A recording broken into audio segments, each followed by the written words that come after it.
सलाम नमस्ते सत श्री अकाल। मैं हूं रजा और आप देख रहे हैं रजा ग्राफी। बहुत कम वक्त में बहुत बड़ी खबर बताने जा रहा हूं। तीसरी बार नेतन्याहू अदालत में पेश हुए। जी हां दोस्तों, नेतन्याहू के ऊपर बहुत सारे केसेस चल रहे हैं और इस बीच में जब सत्ता पलट चुकी है, चुनाव हो चुके हैं, 2 साल में 4 बार चुनाव हो चुके हैं और जिसका रिजल्ट अभी कुछ भी सामने निकल के नहीं आया है।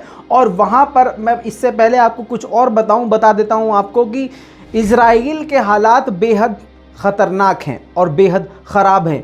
क्योंकि नेतन्याहू के सपोर्ट में भी बहुत सारे लोग हैं और नेतन्याहू के ख़िलाफ़ भी बहुत सारे लोग हैं, लेकिन एक्चुअल में देखा जाए तो 20% नेतन्याहू के साथ लोग हैं। वरना आप ये भीड़ देख सकते हैं, ये भीड़ 1-2 महीने से नहीं, पूरा 1 साल इस भीड़ को हो चुका है जो लगातार सड़क पर प्रदर्शन कर रही है, नेतन्याहू के घर का घेराव कर रही है और नेतन्याहू को क्राइम मिनिस्टर कहा जा रहा है। जी हाँ, प्राइम मिनिस्टर नहीं, क्राइम मिनिस्टर कहा जा रहा है। नेतन्याहू के लिए एक फेमस डायलॉग, फेमस नारा बना हुआ है इजराइल में, जो कि है क्राइम मिनिस्टर।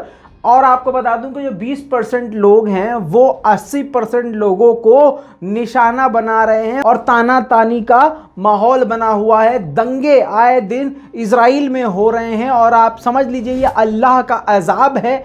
कहाँ पर? इजराइल पर, कि खुद इजराइल के लोग एक दूसरे की जान के प्यासे हैं और इस कोरोना की वजह से सारी दुनिया पे ही असर पड़ रहा है। लेकिन इजराइल इस वक्त बहुत ज़्यादा कमज़ोर हो गया है क्योंकि वहाँ के लोगों का कहना यह है कि हर दूसरा व्यक्ति अब बेरोजगार हो गया है, इसीलिए और जनता को अपने क्राइम मिनिस्टर उर्फ नेतन्याहू पे ज़्यादा गुस्सा है। अब दोस्तों जान लीजिए कि नेतन्याहू पर क्या क्या केसेस हैं। नेतन्याहू पे भ्रष्टाचार के केस हैं, नेतन्याहू पर रिश्वत लेने का केस है, नेतन्याहू का अपने सहयोगी के साथ गलत व्यवहार करने का केस है।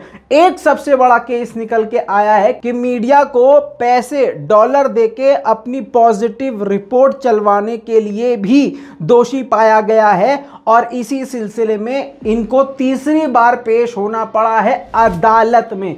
जी हाँ दोस्तों, और अदालत में पेश इसलिए होना पड़ा क्योंकि कोर्ट ने कहा था नेतन्याहू से कि चुपचाप अदालत में आओ और तुम्हारे खिलाफ जो गवाही दे रहे हैं लोग अपने कानों से सुनो और अपनी आंखों से देखो। लिहाजा जब नेतन्याहू कल अदालत में पेश हुए तो उस दौरान सिक्योरिटी को बहुत ज़्यादा बढ़ा दिया गया क्योंकि नेतन्याहू की जान के दुश्मन खुद ही इजराइल की जनता हो गई है। और अदालत के बाहर क्राइम मिनिस्टर इस्तीफा दो, इस तरह के नारे इतने तेज लग रहे थे कि कोर्ट के अंदर वाले कोर्ट रूम में जहां सुनवाई चल रही थी वहां पर नेतन्याहू के कानों में क्राइम मिनिस्टर इस्तीफा दो के नारे क्लियर कट सुनाई दे रहे थे।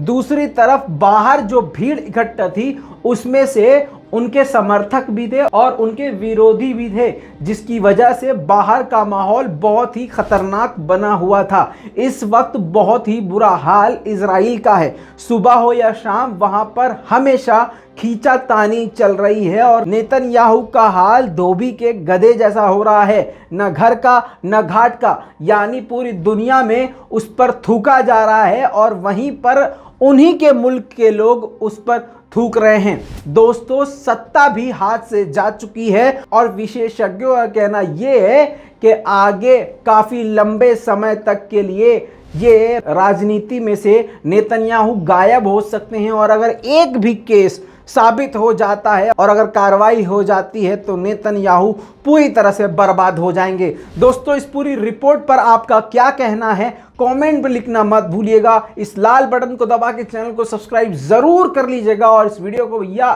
शेयर करना मत भूलिएगा। जय हिंद।